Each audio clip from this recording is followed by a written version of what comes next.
Welcome to Local Edition on Time Warner Cable. I'm Steve Swatt with the Sacramento Report. In the next few minutes, we're going in depth to talk about prospects for small businesses in California.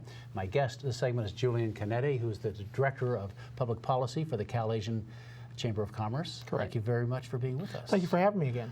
So we're talking about, I read on your website, something like 600,000 business owners. And it's continuing to grow. And that's from the latest census. 600,000 small business owners here in California generating over, I believe the number is $200 billion in revenue and employing over 1 million Californians. Well, we should also mention that the Asian community is not a monolith. I mean, it is so culturally diverse, and so that's got to make your job a little more difficult, I would imagine. Exactly, because there is no one common language. Right. There's no one common religion when you really think about it throughout the Asian community. So we have a number of communities from Chinese, Japanese, Filipinos, the South Indians, that have all been participating with us. And, you know, our goal is to have one voice for all those Asian communities.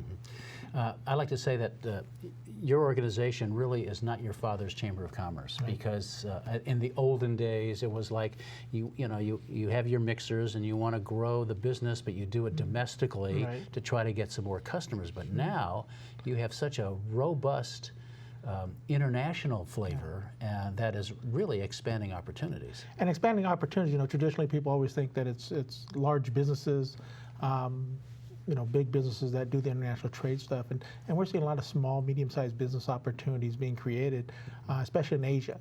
And you know, one of the roles of the State Asian Chamber is to be that gateway to the Pacific Rim. There's a number of infrastructure projects going on which create construction opportunities, and there's a growing middle class in Asia, especially China, that, you know, we see a demand for lifestyle products, as we call it, the wines, the music, entertainment areas. I know you have a program called China Direct, and let's just take that for example. You know, we hear about wines, for example, I mean, Lodi wines or whatever, you know, that are being sold overseas. Give us another example of something we may not expect. Well, you know, through our China Direct program, it's to increase the egg products that are exported to China, and we've seen huge increases. A great area is prunes. For some reason, the first trip they went on with us, they were sending about 1 container of prunes over to China, and at the end of that first year, that first trip that they went, they were sending approximately, I believe, something like 15 containers shipping over there to China. So again, you know, they see California egg products, as, especially California, as a quality product when they have that California name. So California has that brand. Yeah, right? California has the brand there, and I think that's when we talk about the California lifestyle over there in our wine products and even products that are manufactured food products.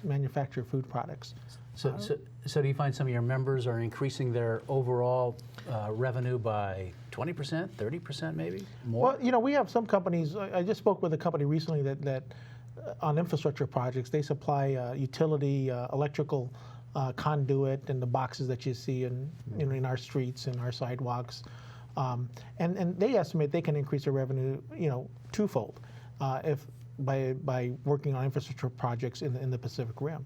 So there's phenomenal growth, I think, available to our companies in all industries. Let's talk a little bit about public policy.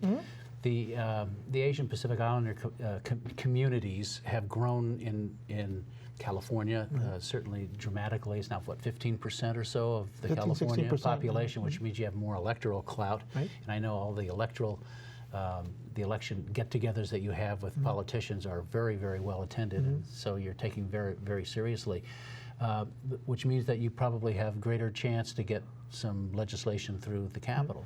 I know you have a legislative get-together coming up shortly, but what are your priorities, your top priorities in terms of legislation and public policy advocacy? Well, for the State Asian Chamber, 4 of them. Number 1 is small business development, you know, building more businesses. You know, as we all know, they're the backbone of our economy. That includes access to capital, and then the other area is procurement and contracting, especially on the state level. Increasing the amount of contracting to not just our Asian business, but our small business overall. And again, driving the California economy. You know, the state of California is a huge procurer of commodities, products, and services. and then international trade. Just as we spoke earlier, that there's a huge market out there, especially for us in the Pacific Rim, and we're talking this year about going to China, going to the Philippines, and going to Korea, again, and promoting egg products and especially products to the middle class and new industries, and then finally workforce development. I mean, we understand the importance of having a skilled workforce in our communities, and not all communities are the same. We talk about here in the Valley is a different strategy in regards to workforce development as in Silicon Valley or the Inland Empire or Southern California. Of course, you now find yourself perhaps fighting rear guard and trying to prevent some legislation you don't like. I mean, minimum wage, is that a concern to you? That is always a concern. A lot of our businesses, the restaurants have concerns with minimum wage, its impact. We've had discussions on other areas. A lot of our stances are, I think our people understand in regards to minimum wage the importance of a good living wage. Many of them come from minimum wage families. But again, they are business owners, and there is a bottom line they have to be concerned about. It's not necessarily that they're against it. It's them looking at, what does it mean to their business, and, am I going to have to lay off someone to be able to continue to stay in business? So we have to look at these issues in regards to their impact on our businesses and try to make it so they have the minimal impact as possible. Right. You were talking about your priorities. One of them was procurement. Yes. So now we see the high-speed rail, despite plenty of opposition, but the high-speed rail has been moving forward. Right. That, I know, had to be one of your top priorities, to try to get some of your businesses involved in contracts to build high-speed rail, which is a huge $68, $70 billion project. No, correct. And the State Asian Chamber is the small business resource training center for the Department of Transportation. So we provide services to the small business community in regards to those transportation contracts as well, and working between Caltrans and the High-Speed Rail Authority. High-Speed Rail Authority did put a 25% procurement in regards to small business. And so been, again, working hard to be able to develop those companies that aren't necessarily qualified but have the attributes that are required to do that work. And to partner with other companies. And sometimes it's a joint venture that's developed. Again, and it leads to a number of issues, not just them having certain attributes, can they build widgets or whatever, but also capital issues, right? And the access to capital so they can put their workforce in place. So have some of your members been getting some of these contracts? Yes, yeah. It's working, right? Yeah, we continue to work. It may not be at the numbers that we wanted at, but you always aspire to do better. So you have a trip coming up to China, right? In May. In May. What do you hope to get out of that, or what specifically? Again, that trip is concentrating again on egg products. Okay. As we just discussed earlier, the wine industry,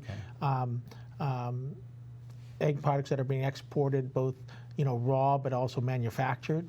And so we've had a number of events throughout the state on how to do business in the Pacific Rim countries, and that kind of leads to identifying these companies that can seek out opportunities in China. Do they have to do a real salesmanship job, or are these companies in China ready for this? I think, again, it's the California brand that we're bringing over there. That gets your foot in the door. I think there's still a sales job that they have to do there. We have a number of partners in there that assist with all that. All right. Well, we're out of time for this interview, but thanks for coming by and talking about selling California's brand over in Asia, and we appreciate you coming by here.